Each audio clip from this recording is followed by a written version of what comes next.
नमस्ते, अस्सलाम वालेकुम। एहसास स्टोरीज में आपका स्वागत है। दोस्तों, ईरान की फौज मिडिल ईस्ट की बड़ी मिलिट्रीज में से एक है। इनके पास 6 लाख के करीब एक्टिव फौजी मौजूद हैं। 3.5 लाख फौजी इनके रिजर्व्स में भी होते हैं।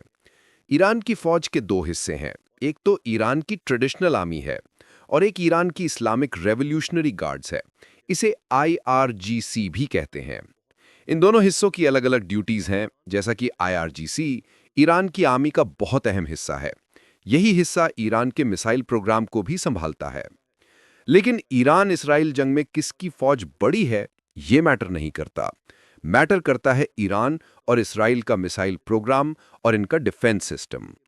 ईरान ने अपने मिसाइल प्रोग्राम पर बहुत काम किया है। शाहिद 1336 जो एक ड्रोन है, इमाड जो एक बैलिस्टिक मिसाइल है, लेकिन इनमें एक बैलिस्टिक मिसाइल फतह 1 नाम का भी है। एक इंतहाई तेज और खतरनाक मिसाइल, ईरान के मिसाइल प्रोग्राम का सबसे अहम हिस्सा। इस मिसाइल की रेंज 1400 किलोमीटर तक है। इस मिसाइल की स्पीड और जिस तरह से इसे मैन्यूवर किया जाता है, उससे इस मिसाइल को रोकना बहुत मुश्किल हो जाता है। ईरान ने इन्हीं मिसाइल से इसराइल पर अटैक किया है और इन्हीं मिसाइल्स को रोकना इसराइल के लिए मुश्किल हो रहा है। इसराइल ने काफी मिसाइल्स को रोका भी है, लेकिन ईरान की तरफ से अब तक लॉन्च किए गए 10 से 15% मिसाइल्स ने इसराइल को हिट भी किया है। लेकिन इसराइल का डिफेंस सिस्टम जैसा कि आयरन डोम इन मिसाइल्स को क्यों नहीं रोक सका?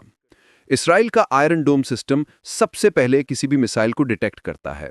फिर यह कैलकुलेट करता है कि इस मिसाइल की स्पीड कितनी होगी, इसकी डायरेक्शन क्या होगी, और फिर इसके अंदर से एक मिसाइल निकलता है और उस मिसाइल को रोकने के लिए, इंटरसेप्ट करने के लिए उस पर अटैक कर देता है।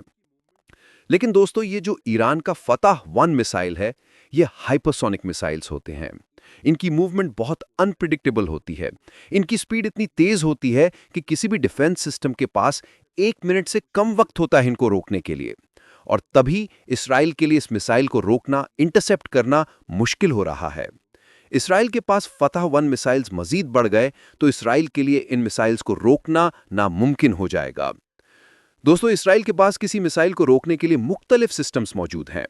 जैसा कि इसराइल ईरान के बैलिस्टिक मिसाइल्स को रोकने के लिए एरो इंटरसेप्टर्स यूज कर रहा है। ये इनका एक डिफेंस सिस्टम है। लेकिन इसराइल के पास इन इंटरसेप्टर्स की सप्लाई शॉर्ट हो गई है। और अगर कंपेयर किया जाए तो ईरान के पास इन इसराइली इंटरसेप्टर्स से ज्यादा मिसाइल्स मौजूद हैं।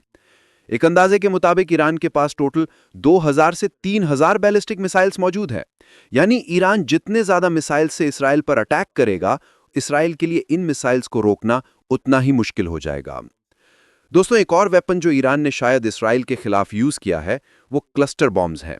ये एक मिसाइल होता है जो गिरने के बजाय 20 दूसरे छोटे सबम्यूनिशंस लॉन्च कर देता है, जो मुख्तलिफ लोकेशंस को टारगेट करते हैं, और इनको रोकना मुश्किल हो जाता है। ईरान के आर्सेनल में कैसे कैसे मिसाइल्स मौजूद हैं, ये बात दुनिया को हैरान कर रही है।